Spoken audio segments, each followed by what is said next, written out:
Let's go to MSNBC's Alex Tabbitt in Passaic County, New Jersey. Also with us, former federal prosecutor Duncan Levin.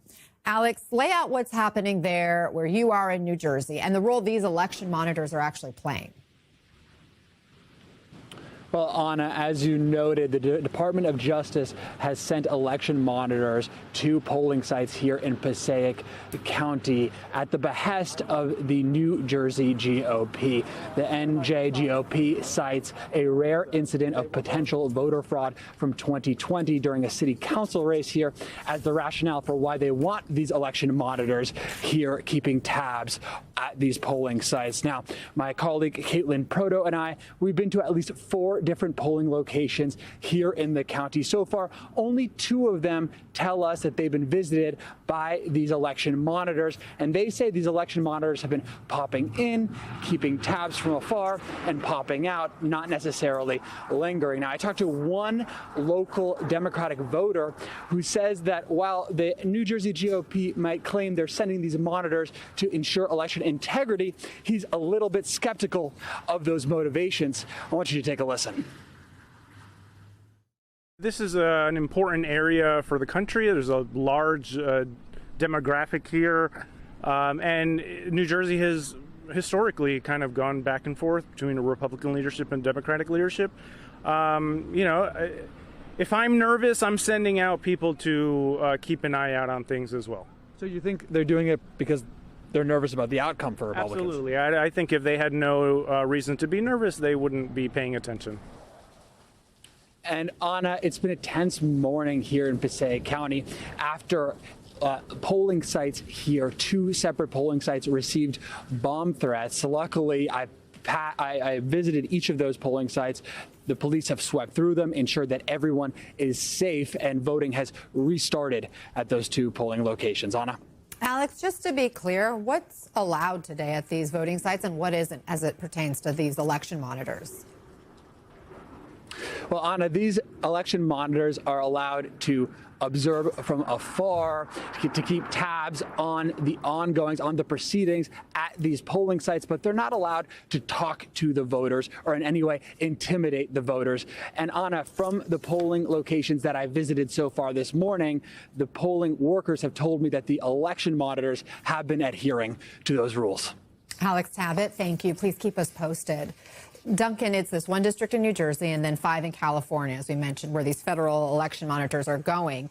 Is that how it always works? If a, party says, come to my district, I want, an election monitor, they're automatically sent? Well, it's how it sometimes works, but what's unusual about this particular instance is that these aren't federal elections. These are just state elections. And so the Department of Justice has the legal authority under the Voting Rights Act of 1965 to send these monitors in, and often they're done at the behest of one of the parties.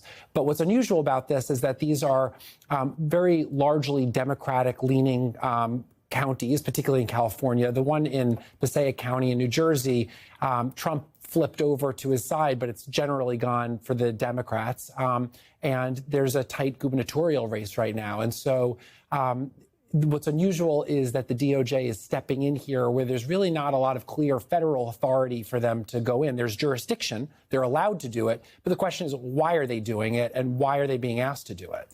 Yeah, I spoke with the Attorney General there in California earlier this week, and that state's now sending state monitors to monitor the federal election monitors. Here's AG Bonta discussing some of his concerns about the DOJ's moves here.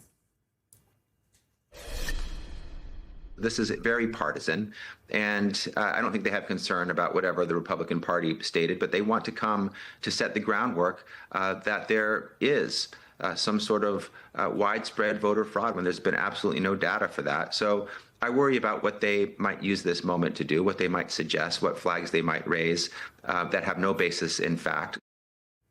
Duncan, do you share those concerns? Yeah, because it's not so much about whether there's been voter disenfranchisement or whether there's been discrimination.